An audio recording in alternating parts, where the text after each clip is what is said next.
Imagine a medieval city, not in Europe, not the Middle East, but right here in South Asia. And it was so grand, so populous, that at one point it was the fifth biggest city in the entire world. Wow. That city was Gao. And it was really the thriving heart of an empire we're diving into today. Yeah. The Bengal Sultanate. Right. For centuries, this power dominated the Ganges-Brahmaputra Delta. It's a region just steeped in incredible history, unique culture, and, well, huge strategic importance. Absolutely. And our mission today really is to unpack that fascinating story. How did it rise from all that regional turmoil? What was its vibrant golden age like? Yeah. And eventually, how did it get absorbed into the Mughal Empire? We want to highlight the key players, maybe some surprising facts, and definitely the legacies that still resonate today. Okay, sounds great. Let's unpack this incredible story then and see what nuggets of knowledge we can unearth. So to really get a handle on the Bengal Sultanate, we probably need to understand what came before, right? The landscape it emerged from. Exactly. Bengal wasn't always independent. For quite a while in the 13th century, it was gradually absorbed into the Delhi Sultanate. And that process really kicked off with Bakhtiar Khilji. That's the one. His conquest of Gauda between 1202 and 1204 AD, and famously defeating King Laxman Sena in Nabadwip. That's the starting point. But it wasn't exactly smooth sailing after that conquest, was it? Oh, definitely not. That initial period was incredibly unstable. You see loads of internal power struggles, even assassinations among those early Khalji leaders. Really volatile times. Very. Officials would rise up, then be deposed almost immediately. And Delhi, well, they tried to assert control, but the sheer distance, it's a long way overland. Made direct rule difficult. Hugely difficult. So you constantly had these ambitious local governors seeing their chance, rebelling, and trying to carve out their own independent rule. And this wasn't just a one-time thing. It was like a pattern. A persistent pattern, absolutely. Constant defiance against Delhi. We had figures like Uzbek Shah, Tughril Khan. They consistently challenged Delhi's authority. Any others who stand out from that early period? Well, Shamsuddin Shah is pretty notable. He ruled for over 20 years into the early 14th century, set up a strong administration. Okay. And his son, Ghiyasuddin Bahadur Shah, he pushed even further. He achieved the conquest of Sylhet, really solidified control in the east and southwest. Before Delhi managed to suppress him eventually. Right. Eventually, Delhi reasserted control around 1324. But these repeated rebellions, they really did set the stage for full independence later on. So this brings us to a really key moment. Delhi's struggling to hold on, and the idea of a truly unified, independent Bengal is starting to, well, take root. Precisely. And the Delhi Sultan, Muhammad bin Tughlaq, he tried a new tactic in 1325. He reorganized Bengal into 3 administrative zones. Right, I remember this. Sonargaon in the east. Gaur in the north and Satagan down in the south, each with its own governor. Trying to divide and rule, maybe? But how well did that actually work? Well, ultimately, it completely failed to stop Bengal's push for separation. By 1338, that whole 3-part system just breaks down. Creating a power vacuum. Exactly. And into that vacuum step, independent sultans, almost simultaneously. You get Fakhruddin Mubarak Shah in Sonargaon, Alauddin Ali Shah over in Gaur. The stage is set for someone to unite them. And the man who does that is Shamsuddin Ilyas Shah, who was originally based in Satgaon. Ilyas Shah. Okay, so how does he pull it off? He's decisive. First, he defeats Alauddin Ali Shah, securing Gaur. Then he turns his attention to Ikhtiyaruddin Ghazi Shah in Sonargaon, takes control there too. Wow. And this unification allows him to found the Indo-Turkic Ilyas Shahi dynasty in 1352. He becomes the very first sultan of a truly independent, unified Bengal, and he sets up his capital in Pandua. So, unification achieved. Did he stop there? Not at all. Ilyas Shah's reign was also about major expansion. He consolidates this huge Ganges-Brahmaputra Delta area. His control stretches from Assam way over to Varanasi in the west. That's a massive territory. It is. And what really shows his ambition, I think, is that he led the first Muslim army into Nepal, raided the Kathmandu Valley, came back with a lot of treasure. Did Delhi just let this happen? Well, no. He did clash with the Delhi Sultan, Firuz Shah Tughlaq, led to the siege of Ekdala Fort. But Ilyas Shah held out. He ended up paying tribute, yes, but crucially, he remained firmly in control of Bengal. So it showed that distance and local determination could really defy the central power. Absolutely. For centuries, that was the story. And this model of Bengali independence, he gets solidified under his son, right, Sikandar Shah. That's right. Sikandar Shah succeeded his father, and he also faced Firuz Shah Tughlaq in another siege of Ekdala Fort. This was in 1359. Round 2. How did it go this time? Even better for Bengal. It resulted in a really crucial peace treaty. Delhi formally recognized Bengal's independence, and that recognition held for 2 centuries. 2 centuries, that's incredible. It is, and as a gesture, Firuz Shah Tuluk gave Sikandar Shah this golden crown, supposedly worth 80,000 taka. Taka being the silver currency unit in Bengal. Exactly. It shows the wealth involved, and it's a clear sign of Delhi acknowledging Bengal's autonomy. So Sikandar Shah's reign, about 3 decades long. Yeah. It wasn't just political consolidation then. No, it was also a time of huge architectural achievement. Think of the Adina Mosque in Pandua. It's absolutely massive. I've seen pictures. It looks incredible. It is, and its design was inspired by the Great Mosque of Damascus, kind of symbolizing this new era, new artistic and religious expression taking root. Were there any internal issues during this time? It sounds quite stable. Relatively stable, but there were underlying social tensions, particularly around land control. You had powerful Hindu landlords, the zamindars, controlling a lot of agricultural land. Okay. And that sometimes caused friction with Muslim talukars, who were other types of landholders granted rights by the Sultanate. So yeah, some social dynamics bubbling underneath. And culturally, this period seems fascinating. Bengal becoming this eastern frontier kingdom within the Islamic world. Absolutely. You had Persian used for diplomacy and trade, Arabic for religious services. Standard enough. But the really profound shift was Bengali. It wasn't just the spoken language of the masses, it became a court language, the main vernacular language under Muslim rule. That's huge. Not just imposing a new language, but elevating the local one. Exactly. It signifies a deep cultural synthesis, a unique identity being forged. The Sultanate was proving rulers could integrate and empower local traditions. And this cultural flourishing continues with the next sultan, Ghiyasuddin Azam Shah. Very much so. Ghiyasuddin Azam Shah had this grand vision, looking outwards, expanding Bengal's influence. He sent embassies to Ming China, a tradition his successors kept up.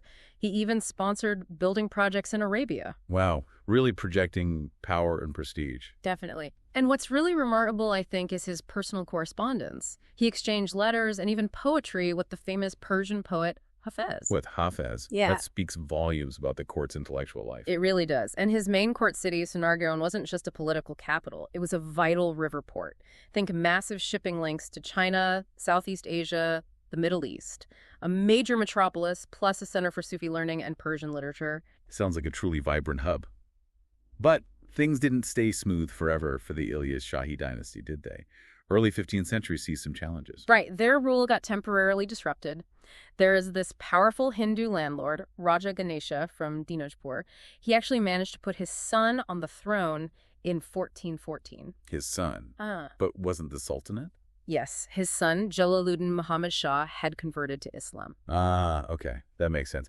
How significant was his reign? It was relatively short, but really significant culturally. Jalaluddin actively promoted more native Bengali elements in architecture, in governance, a deeper integration of local style. Interesting. And crucially, while he initially recognized the Abbasid Caliph in Cairo, like many rulers did, Yes. he later declared himself Caliph. Whoa. That's a bold statement. A very bold statement. It really underscored this growing, independent Bengali Muslim identity, asserting sovereignty not just politically, but religiously too. But the Ilyas Shahi line wasn't finished yet. Not quite. They made a comeback. The dynasty was restored in 1435 AD, and they ruled for another 52 years after that. So another half-century of Ilyas Shahi rule. What was that period like? It was a period of consolidation and, again, lots of building. 5 subsequent kings ruled from Pandua and Gaur. They left behind this incredible legacy: palaces, forts, bridges, mosques, grand mausoleums. You can still see some of the remnants today. And to the economy during this restoration, still thriving. Oh, yes. Bengal's economic power continued. Pandua, for example, was a major export center, famous for at least 6 different kinds of fine muslin cloths. The famous Bengali muslin. The very same, highly sought after. Plus, they exported wines, high-quality paper. It was a real hub. And there was a shift in capital around this time, too. Yes, under Sultan Mahmud Shah, around 1450, the capital moved from Pandua back to Gaur, probably due to rivers changing course, which happened often in the delta. And he also asserted more control over the Sundarbans region.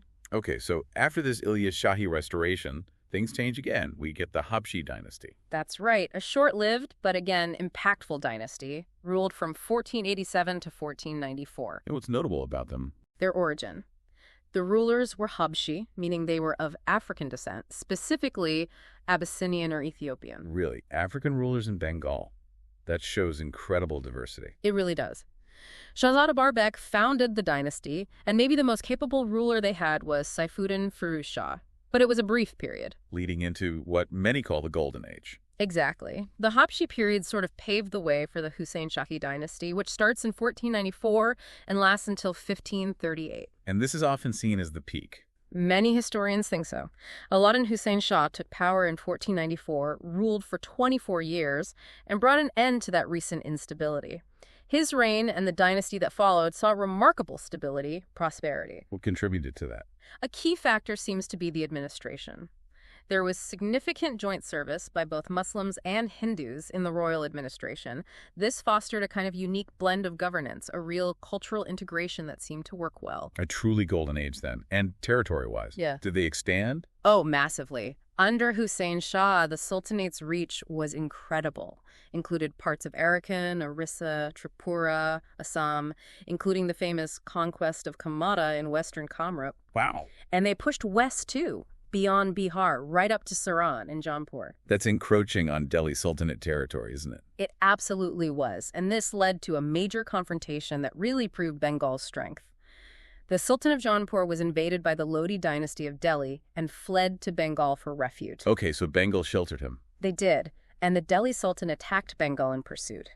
But Bengal's resistance was so strong, so determined, that the Delhi Sultan was actually forced to withdraw after signing a peace treaty. A clear demonstration of power. Bengal standing up to Delhi and winning. Undeniably, it showed just how established and powerful Bengal had become by that point. But even powerful empires face new challenges. The tide starts to turn with the arrival of the Mughals. Exactly. The gradual absorption into the Mughal Empire really begins after Babur, the first Mughal emperor, wins the Battle of Panipat in 1526. He then turns his attention towards Bengal. Was there immediate conflict? Not quite full conquest yet. A peace treaty was actually reached with the Bengal Sultan, Nasiruddin Nazrat Shah, after the Battle of Gagra in 1529.